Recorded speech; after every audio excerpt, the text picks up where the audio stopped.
Just when you think Chelsea can do no more wheeling and dealing, they go ahead and give us a bombshell last night. Welcome back to From the Shed End. Welcome back to the channel. If you're new, as always, please make sure you subscribe. We're on the road to 1,500 subscribers, so please make sure you hit that subscribe button before you leave this video. Now, the last night was out of the blue. Joao Felix, who was destined, who was on his way to Benfica. We reported on it yesterday. Benfica were in advanced talks. It looked like the deal was going to happen. Out of nowhere, the phone rings. It's the Saudis. The Saudis want Joao Felix. Joao Felix says yes to Al Nassr. The deal is moving at rapid pace. It looks very much likely, as it says here by Ben Jacobs, initially from last night's report, that Al Nassr close to signing Joao Felix after outbidding Benfica. Talks have advanced this weekend. Chelsea set to receive over £40 million. Now, the region, Ben Jacobs has gone on to say that now is a package that will be in the region of £48 million. All parties optimistic the deal will get done. I want to say a couple of things. Because there's a lot of people scratching their heads, including myself, about this deal. But we have to caveat and factor in a couple of things. One, Joao Felix is a very good player. A very, very good player. I think the problem with Joao Felix is he's not really had the opportunity to settle and be the player that we know he can be. He's a very good player. The other thing, he's still relatively young. Now, he can go over to the Saudi Pro League and make a ton of money. An absolute fortune. John Duran has done exactly that and come back to European football. You can go over there and earn a year's salary in 6 months, 2 years' salary in 1 year, and come back and be a nice, healthy, wealthy Joao Felix still playing in European football in 2 or 3 seasons' time. I don't think this move is going to impact him in terms of his career going forward. He's a win-win. The door will never be shut on him at Benfica. He can always go back there. That's where he started. He was in Benfica B as a youngster. He can go back to Benfica whenever he wants. That door's always going to be open. Can you say the same about the Saudi Pro League? You probably can't. Can you blame him for wanting to go over there and earn a nice chunk of money? You can't blame him. So I think this is a really good deal for Joao Felix. I think he is well within his rights to go over there and get this deal done. I think it needed to happen. Now, we need to talk about it from our perspective, as a Chelsea perspective, because we are actually in a very good position with this deal. The reason I say that is because this whole deal for Joao Felix was always about Conor Gallagher leaving the club. He wasn't necessarily the first choice. He never got a really good run out. He never played a consistent run of games at Chelsea. He went on loan again last season to AC Milan. But we've made profit somehow. We've actually made profit on Joao Felix. I can't believe I'm saying that. I can't, and that does include the loan, the initial loan that we had for Joao Felix. And the original point when he came, and I think he was banned for 3 games after his red card at Fulham a couple of seasons ago. That also includes the fee that we paid in order for Conor Gallagher to go to Atletico Madrid. We are still in the green in this deal.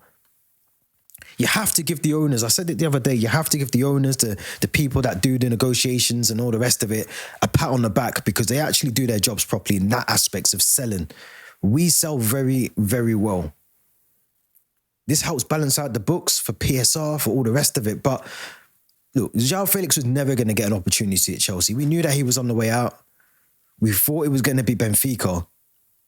But I think Mr. Cristiano, again, hey, Joao, come and join me. Lovely weather, good money. Why would you turn that down? That's all I'm going to say. I'm not against this deal. I know there's a couple of people thinking that this is probably the wrong move for Joao Felix, but you've got to look at it from a perspective of a player. As I said, he's still young enough to go over there, come back, plays football in European football somewhere afterwards. I don't think this impacts him at all. And I think, like I said, he's going over to play with someone that he knows very well, Cristiano. He's going over to play some, the Saudi Pro League is actually growing month by month. It's really competitive over there. So there's some good players in that league. He'll enjoy it over there. We get a win-win. We get a good fee. 50 million euros. We can't turn that down. We can't turn that down at all. So credit to Joao Felix, credit to the people that got this deal done overnight. Hopefully it works out for Joao Felix over there, but this is a good deal for Chelsea, a massive good deal for us. Frees them up, frees up some money off the wage bill as well. I still think there's a big signing coming in at Chelsea. I really do. I don't know who it is. I said it yesterday on the live stream. I don't know who that will be, but I feel like we're gearing up. You know, Keenan Dewsbury Hall's linked with Fulham. We're hearing Sterling might be going to the Saudi Pro League or a Napoli or somewhere else. So there's talk about him going. He's a massive one on the wage bill. We know that Chilwell needs to get off the wage bill. I feel like Chelsea are gearing up for a big signing. And I don't know who it is. I don't know. But I feel like we're doing something. We're doing all these deals. Getting these sort of Hato deals done, Xavi Simon's deal done. But we're going to go in for a big signing. I can feel it. As Phil Collins said, I can feel it in the air. I can feel it. Something is going to happen. Now, a bit of other news. Here we go. Nicholas Jackson has been added to Newcastle's list of attacking targets. Now, this has come from Craig Hope from the Daily Mail. Craig Hope is also the journalist that broke the Alexander Isak news that he wanted to leave Newcastle. So take of that what you will, maybe with a pinch of salt, but Nicholas Jackson, I think, isn't going to be in demand. And I think he's going to be in demand because I think he is a striker, as I've said before, that will go to another club. He can be the main guy, a little less pressure on him in terms of the club that he's at if he goes to Newcastle or United. But I think wherever he goes, whether it's Newcastle, United, abroad, he will be a good player. Now, Chelsea, as I've just said, are very good at selling players. I don't think if we do sell Nicholas Jackson, this will not be any different. Ekatike's just gone to Liverpool for near enough 90 million. Chelsea benchmark their players on other sales. I think Nicholas Jackson goes for about 70 to 80 million. I think that's what the club are going to want for him. Now, whether they're going to get that, I don't know. But I think if we do sell him, especially to a Premier League club, and bearing in mind, if Isak does go to Liverpool, they're going to have £150 million burning in their back pocket. We will know that as a Chelsea football club. We'll know that. Newcastle feel like they're getting into that sort of period of their season, their transfer window activity, where they're starting to panic a little bit. They're starting to panic. They've lost out on TK's gone to Liverpool. That was their marquee signing that they wanted to bring in to allow Isak to go. Isak still wants to go. Now, Isak, if he goes, which he looks like he's going to go, Wissel looks like he's got to stay at Brentford because Mbumo's gone to United. Apparently, Brentford don't want to let him go. It feels like Newcastle is struggling to get the deals done.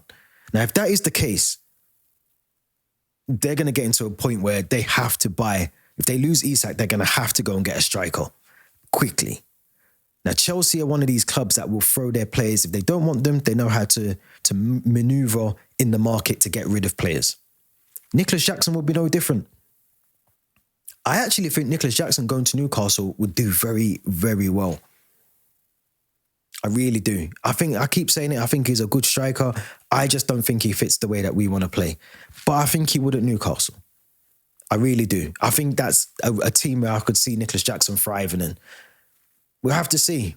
But something tells me this, there could be a bidding war for Nicholas Jackson. Because Manchester United still want a striker. They want someone else to come in. Callum Wilson, I think, has left Newcastle. Alexander Isak is on the way out by the looks of it. Newcastle, they've got to sign a striker. Now, if we sell Nicholas Jackson, I still don't think we go into that season with just João Pedro and Liam Delap as our strikers. That goes back to my point before. I think we're going to get another striker.